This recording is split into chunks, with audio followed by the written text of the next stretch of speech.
लक्ष्मण हाकेचं मुळियाद पुन्हा ठणकलंय। जोपर्यंत आपण या मुळियादावरती कायमचा औषध उपचार करणार नाही तोपर्यंत हे मुळियाद असं अधूनमधून सारखं ठणकतच राहणार। मला असं वाटतंय आज खऱ्या अर्थानं याच्या मुळियादाला झेंडू बॉम्ब लावण्याची गरज आहे। कारण बाबा हाक्या, अख्ख्या महाराष्ट्रामध्ये तू कुठेही जाऊन आंदोलन करू शकतो, का तुला फक्त आंतरवली सराठी दिसते? एवढं पण माणसानं मीडिया पिपासू असू नये। तुला माहितीये तुझी लायकी काय। दुसरीकडे आंदोलन केलं की मीडिया आपली दखल घेत नाही, आपल्याला कोण विचारायला येत नाही। तिकडे मनोजदादा जरांगे पाटलांनी आंदोलन केलं की सगळा मीडिया त्यांच्याकडे पळतो, किंवा महाराष्ट्रातले मंत्री संत्री आमदार खासदार त्यांच्याकडे जातात, त्यांना विनंती करतात, त्यांचं आंदोलन उपोषण सोडवण्याचा प्रयत्न करतात।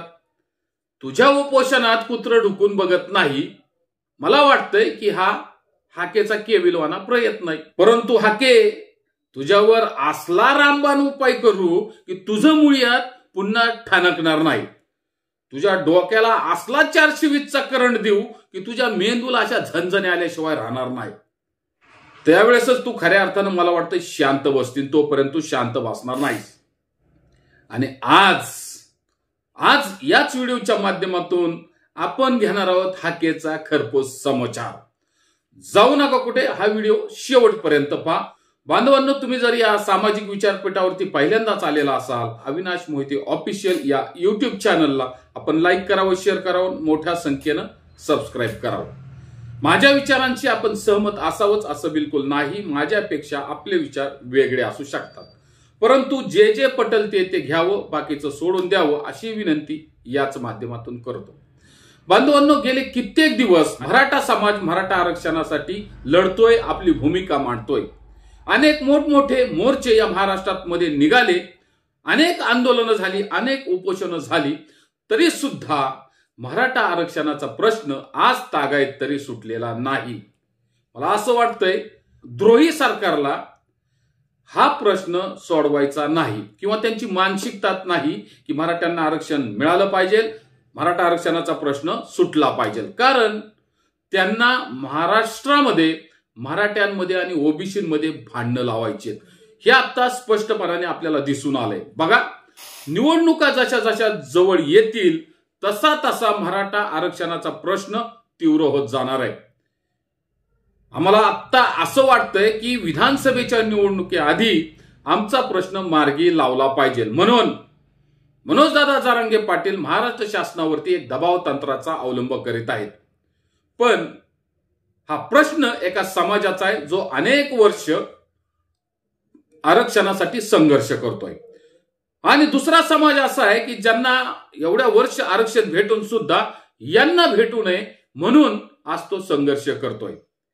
मला सांगा, या व्हिडिओच्या माध्यमातून महाराष्ट्रातील जनतेला या ठिकाणी प्रश्न विचारायचा आहे की बाबांनो, आज मराठा समाजाला आरक्षणाची गरज आहे, तो गरजवंत मराठ्यांचा लढा आहे, तो गरीब मराठ्यांचा लढा आहे। एका साईडला आपण काय म्हटलंय, सरंजाम मराठे, आणि एका साईडला गरीब मराठे, अशी आपण विभागणी करून हा गरजवंत मराठ्यांचा लढा आहे म्हणून आपण महाराष्ट्रामध्ये आरक्षणाचा लढा उभा केलाय।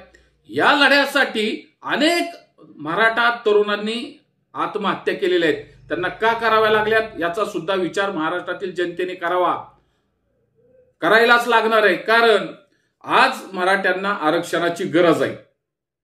बरं, मला सांगा, इतर समाजांमध्ये, मग तो माळी असेल, धनगर असेल, वंजारी असेल, कुणीही असेल, जो ओबीसी समाजामध्ये मोडतोय तो सदन नाहीये का? माळ्यांकडे जमिनी नाहीयेत का? धनगरांकडे जमिनी नाहीयेत का? वंजाऱ्यांकडे जमिनी नाहीयेत का? ते धनदानगे नाहीयेत का? ते सरकारी नोकरीत आहेत ना?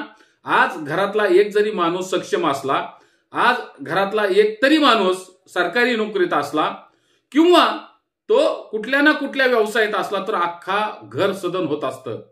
आणि ज्यांच्याकडे जमिनी आहेत, त्यांच्याकडे कामधंदा आहे, ते लोक सदन होणारच ना। आता जो मराठा पूर्वी 50 एकराचा 100 एकराचा मालक होता, तो आज 2 एकरावर 3 एकरावर काही जण गुंट्यावर आलेत। एकतर हाताला काम धंदा नाही, सरकारी नोकरीत कोण नाही, तर मग काय करायचं? हा प्रश्न आता मराठा समाजाच्या तरुणांसमोर उभा राहिला। आणि मग सरळ सरळ आहे, हाताला काम नाही, नोकरी नाही, धंदा नाही, तर मग लग्न होणार कशी? म्हणून मराठा समाजातील तरुणांची एक मोठी फळी आज वयोवृद्ध होत चालली आहे. कारण त्यांना मुलीच कोण देत नाही. प्रत्येकाला जावई हा नोकरीवाला पाहिजे.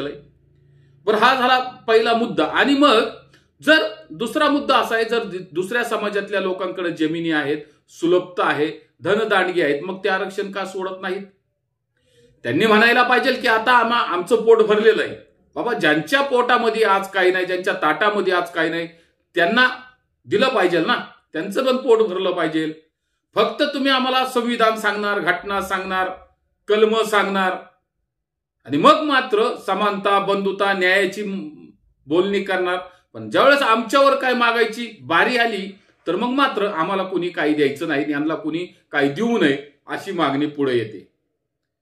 म्हणून वारंवार अनेक मोर्चे मराठा समाजाने महाराष्ट्रामध्ये आरक्षणाच्या संदर्भात काढले. पण या आरक्षणाच्या आंदोलनाला काउंटर करण्यासाठी याच महाराष्ट्रातल्या युती सरकारनं हमेशा कुणाला ना कुणाला पुढे केलंय.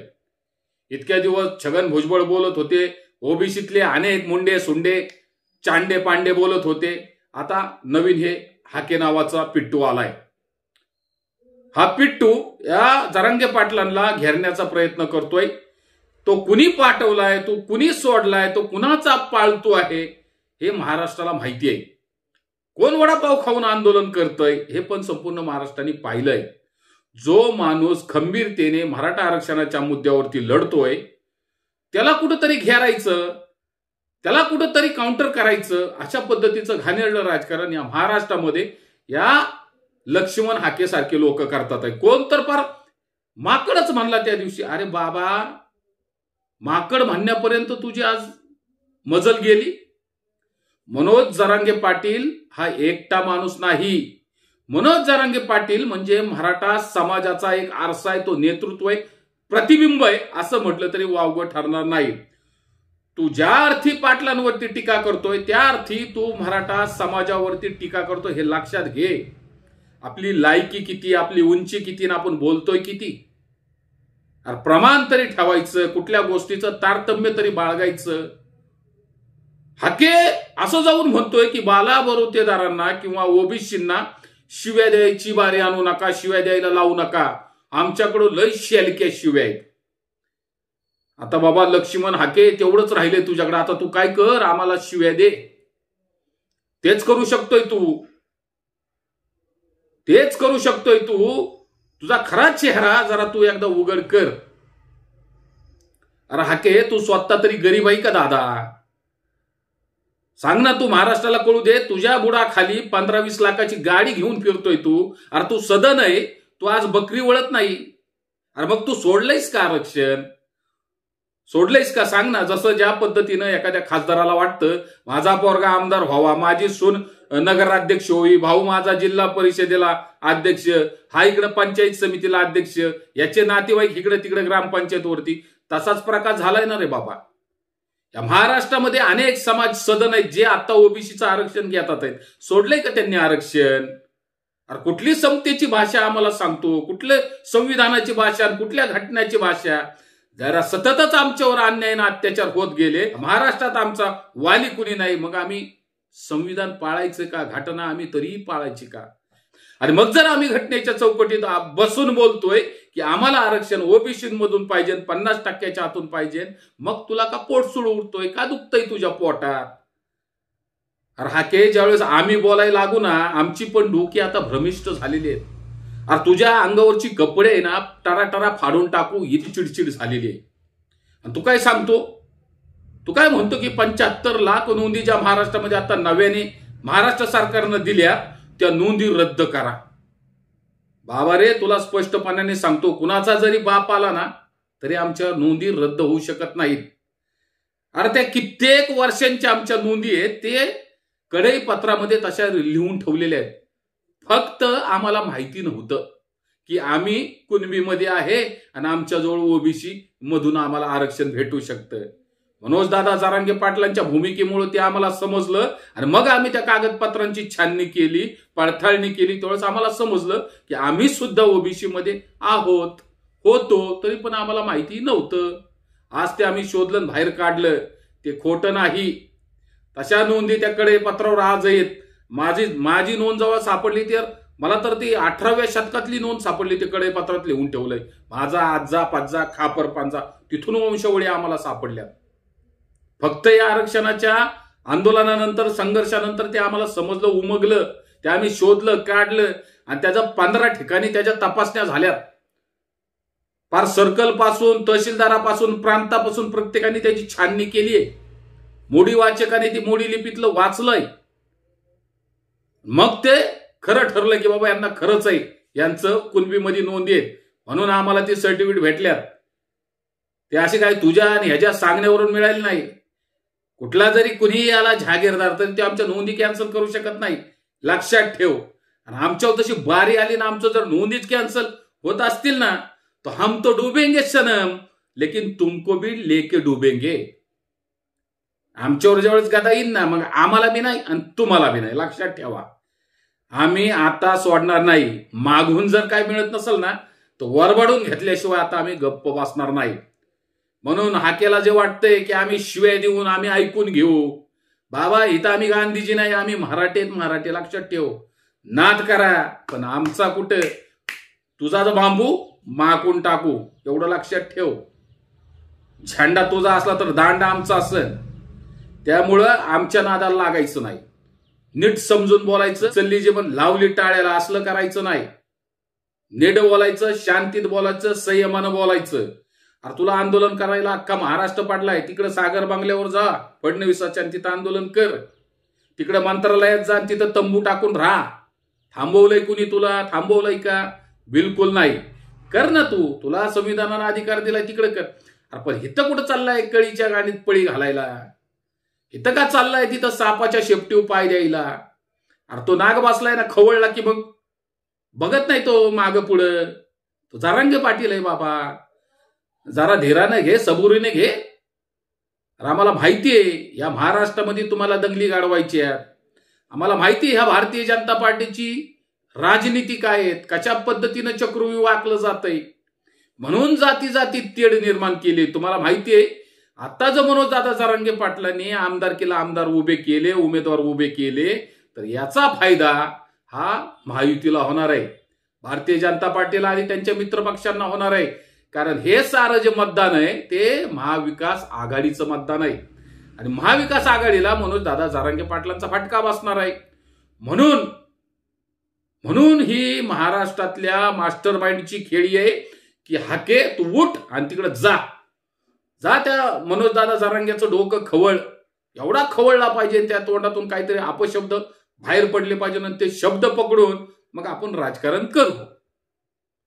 किंवा मग एवढा त्रास द्या की त्या महाराष्ट्रामध्ये त्यांना दंगली झाल्या पाहिजेत. दंगली झाल्या की मग त्याचा फायदा आपल्याला नक्की होईल. हे टार्गेट आहे, ही भूमिका आहे ह्यांची, याच्या मागला ह्यांचा हा हेतू आहे. तो हेतू आपण समजून घेतला पाहिजे. का यांना बारी येते की तिथं आंतरली सराटीच्या पार वेशीवर जाऊन आंदोलन करण्याची काय गरज आहे? जर तिथं काही वाईट साईट गोष्टी घडल्या, तिथं जर काही दंगल सदृश्य परिस्थिती निर्माण झाली, तर त्या भागातल्या पोलीस निरीक्षकांनी लक्षात ठेवायचंय, त्या भागातल्या आयुक्तांनी लक्षात ठेवायचंय की या गोष्टींना जबाबदार फक्त तुम्ही राहणार आहे. तुम्ही रोखलं पाहिजे ना हाकेंना, बाबा तिथं करू नको, दुसरीकडे जाऊन कर. भरपूर महाराष्ट्र मोठा आहे ना, तिकडे जाऊन कर ना. तो आंदोलन करायचंच आहे ना तुला, तू कर ना. तिथं जाऊन बसायची काय गरज आहे तुला? म्हणून तिथं जर काही कायदा सुव्यवस्थेचा प्रश्न निर्माण झाला तर तात्काळ हाकेवरती गुन्हा दाखल झाला पाहिजे.